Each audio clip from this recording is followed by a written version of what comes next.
Well, hello there. Let's just get this. I just discovered my camera had a zoom this morning. I've never, ever used it before. I had no...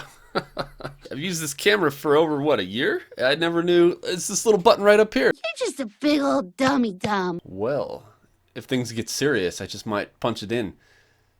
And if things are less serious, I just might punch it out. Well, we just might have to abuse that throughout the video. Sorry ahead of time. Welcome and what's up, everybody, to episode 8 of Benny on the Beat. Thank you for returning again and again and again and again and again and again and again and again. Hope everybody had a great week. We hope everybody had a great week and are having a great weekend. Let's get down to business. I really am sorry. I'm like an elderly person discovering deli soup for the first time ever. For those of you wanting to skip right ahead to the recap of my calls for this week, here is the timestamp when it will begin. For everybody else who's awesome and good looking, stick around and let's look at some comments from last week's video. Maybe yours will be one of them. Oh, Deputy Tatum. Let's drag race. Impala versus Charger. All right, Tatum, you know what? There's no question about who would win in that race, but I am down nonetheless. I'm just going to invite you to bring your Charger out here versus me bringing my Impala down to Texas, because you and I both know it's never going to make it there. So you get that bad boy out here and I'll show you how it's done. I was so jealous when I saw his video with that new car. So jealous. Syrian? I honestly think this is one of the best communities on YouTube. It's great how interactive and entertaining it is. Favorite channel. What an awesome and factual comment. Thank you for the love. Appreciate that. Adrian Kachu, bless you. I so hope all your kids go into the fire service. Adrian, I got you. I'll remember your name. What is this? Another? Alan, Karma is the reason why your patrol car is always breaking down. Karma will be the reason your daughters will marry What? It's the reason why your son will be a firefighter and while the other will attend Brigham Young University over Utah State. It's the reason why you never get a bundt cake made by your wife. Karma is the reason why your brother plastic wrap and foil your patrol car again.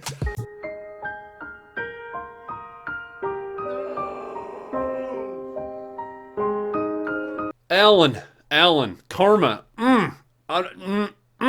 Let's quickly move on to the next one.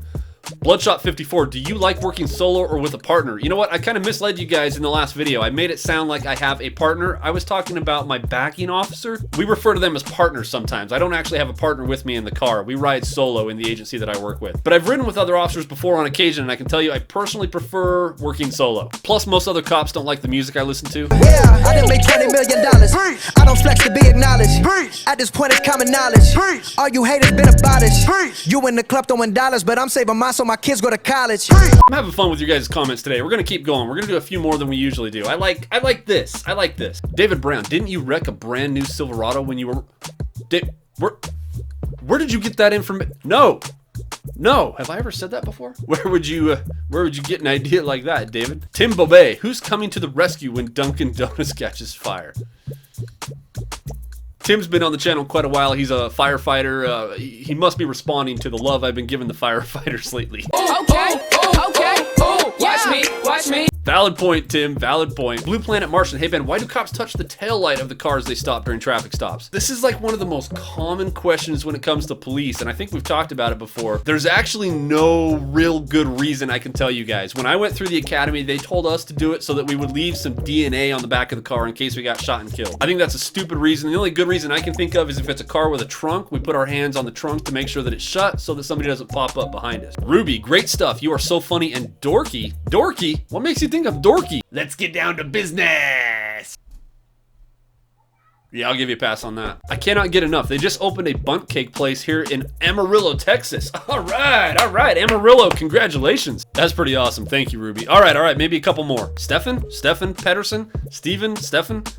Let's go with Stefan. I freaking love your Benny on the Beat series. Keep it up. I have 2 questions for the next episode. Number 1, how many agencies have you worked for in your career? 3. I've worked for 3. And we've had a few people ask why I've worked for 3. It's actually pretty common, guys, in a career in law enforcement to work for several agencies. People leave and move on for various reasons. I can tell you I left my first agency because I wasn't sure I actually wanted to be in law enforcement. After working there for 2 years, I didn't know that it was something I wanted to continue to do. Fortunately, after being gone long enough, I decided to get back in, and once I did and worked for my second agency, I realized it was really just issues with the first department I worked for that I didn't like. It wasn't the job itself. Loved the second agency I worked with. 0 complaints. The only reason I'm with with a third agency now is I have the opportunity to go work somewhere doing essentially the same job, but make more money and have more time at home with my family. Second question was, what education do you need to have in order to become a police officer? It's different all over the world, but here in the States, we have to have a high school degree. Some departments will require some higher education, some college, but not all of them do. So the bare minimum is at least a high school diploma, high school degree. Huge greetings from Denmark. My man is from Denmark. All right, let's say something from English to Danish here, just for my man, Stefan. Danish. There we go. All right, what should we say? You are the man. All right, Stefan. Du er man den. That sounded right. I'm pretty sure that was right. Du er the man.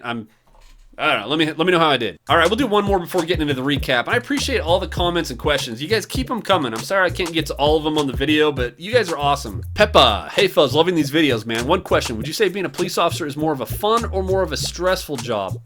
You know what? It really depends on the day. You can have both in the same day. I would say if I had to pick one or the other, though, I would say it's more of a fun job. I would say it's more fun than it is stressful. I feel like I would always be stressed knowing the fact that a lot of people hate me and are willing to, Pepper, what are you talking about? That's a huge misunderstanding. Nobody hates the police. Everybody loves and adores us. Yeah, that sounds about right. Wait, that's firefighters. Okay, with that, let's go ahead and jump into the recap of my calls out on patrol for this week. Oh, first of all, did you guys notice the new bonsai tree? If you guys saw our last video, the Road Pirate video, that was our last mail time. We got this sucker in the mail. Oh, check that bad boy out, guys. The most real bonsai tree in all the world. Can you smell it? It smells like meatloaf. Thing is awesome. Scott, you're the man. You guys are seriously so awesome. All right, so one of the first calls I had this week was as a backing officer on a keep the peace parking problem type call. So the complainant on this call has a neighbor right next door with no driveway at the house. It's just the park strip in front of the house. Because of recent snow on the ground, he came out and saw that they had driven their SUV up onto the sidewalk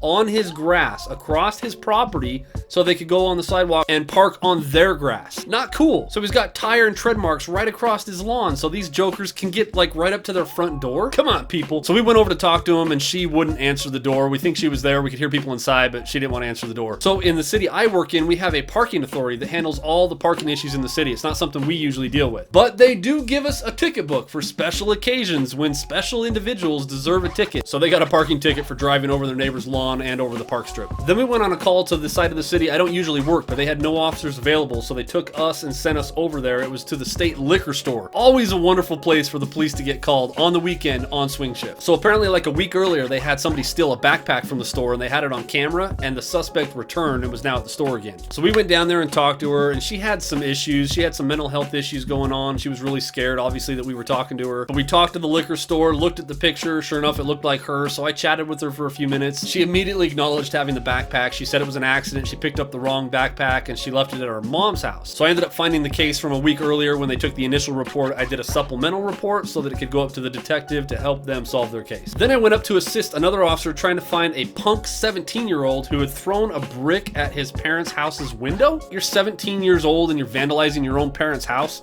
You suck. I didn't actually go talk to the parents because I was just looking for the kid. We didn't end up finding him. So who knows what Junior's issues are, but hopefully he can pull his head out of the compromising position that it's in. Then we had officers dispatched on a stolen vehicle report. A guy, I guess, was in his work truck, did a delivery or something, came back out, and his work truck was gone. That's never good. That may or may not have ever happened to my police car before. So while officers were still en route to the call, dispatch came back on and said they could cancel because the guy found out that his friend played a prank on him and had returned the truck. Haha, gotcha! Sounds like my kind of friend. Don't leave your car running and unsecured. Then it got sent to a 7-Eleven on report of like 9 people waiting outside for a female that was inside the store to beat her up. So I got there and nobody was inside the store. The clerks told me to go around the back of the store. I go around back and there's a gal sitting there and she's in tears. She's emotional. Nobody else is around her. I start talking to her and she's a transient. She had just got out of jail. She was waiting to get into some housing. And she said like 2 or 3 other guys and a girl that were with them had stolen her purse. They had like physically removed her purse from her and knocked her down to the ground. Unfortunately, like is often the case with certain kinds of people, she didn't want our help. She didn't want to make a police report. She says she didn't know the names of the people anyway, so it may not have done much good, but she just didn't want to deal with it. She said she would just move on and deal with it on her own. We know not everybody's going to want our help, and that's okay. We do what we can. I tried to talk with her for a few minutes and give her some advice, give her some general encouragement and some ideas to protect herself, stuff like that. Then I got sent over to an address to check for a patient who had taken off from the hospital without permission. Apparently she still had an IV in her arm and they were worried about her welfare, so the hospital was basically asking us to do a welfare check. I guess she wasn't satisfied with her care. Oh no. Then we got sent down to a domestic. There was a report at a car wash with a couple of people arguing arguing and fighting, and that the female was pregnant and bleeding. Oh no. So they sent medical along with us. So as I get there, I see the fire truck with the firefighters and the ambulance, and they're all getting ready to leave and just take off. So I go up to the fire truck and talk to those guys. They're like, oh yeah, we talked to her, we checked her out, she was fine, we sent them on their way, they left.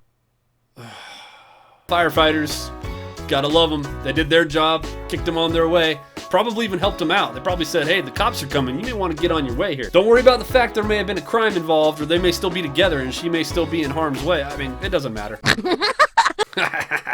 I'm just messing. You guys know I'm messing, right? I'm just jealous. I kind of wish I'd been a firefighter. I love those guys. Then we got sent to a 7-Eleven again. This was a commercial holdup alarm. We talked about this, I think, in the last episode. We had a holdup alarm, and I kind of explained the process of what we do. So we arrived in the area. We parked like a business away. We were looking at the front of the store. It looked like business as usual. We could see the teller. We could see customers. They were coming and going. It didn't look like there was any kind of a robbery happening. We still have our dispatch call in and try to get them on the phone and ask them to come out to talk to us. Problem was, nobody was answering the phone. Dispatch called like 10 times, and nobody would answer the phone. Eventually, we didn't have any choice but to just approach on our own and peek around the window. He was just sitting there playing on his phone, the clerk was. So we go inside and talk to him. Turns out this dude's like first week. He had no idea what he was doing. We told him why we were there. He pulls out like a remote that sets off the hold-up alarm, and there was a language barrier. We couldn't understand what he was saying, but he was sitting there like pressing it and showing us. Like, yeah, buddy, that's what you press when you have an emergency. That's probably what got us here. Anyway, I guess on-the-job training at 7-Eleven may not be that intensive. So then I was on my way to another call to actually assist an officer on a traffic accident, and while I was en route, I'm driving along where we have our city transit. We have our train tracks, and I passed by this elderly lady with a walker. She's standing, but with her walker, she's sitting on the train tracks. And she's kind of looking off in the distance down the road, like looking for the train, but she has parked herself